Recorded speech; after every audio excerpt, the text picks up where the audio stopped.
When the games industry first began, it was made up of lots of tiny companies who wrote and published their own unique games. But as the businesses grew, many of those companies were bought and absorbed by bigger ones.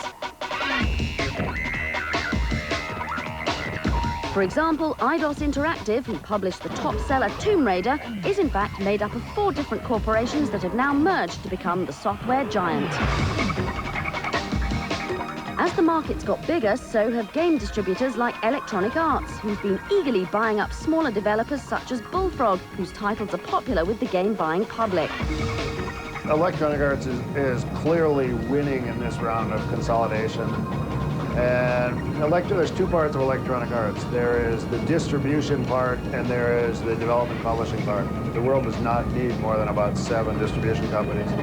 On the product development side, there's always room for the next great product.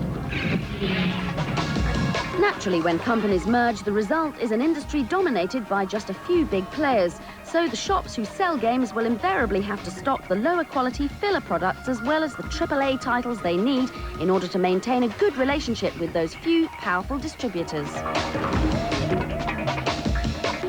That said, many successful games are still being designed by small development teams and then distributed by the industry giants, like Interplay, who own Shiny Entertainment, creators of MDK and Wild Nines. What's really starting to happen is the really cool and hot independent development houses, like Shiny, these kind of guys, I've now seen as independent production companies. And that's not a bad model because the creative control is still in the grasp of the cool developers who know how to make great games, and the sales, marketing, distribution and the money is coming from the big organizations, which is what those guys are good at.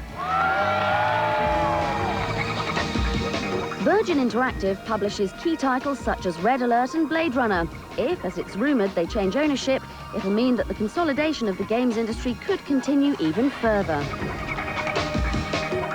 Up until now, this hasn't affected the quality of the games. But if the number of distributors shrinks any further, we may find we have less choice both in the games that we buy and at what price we buy them.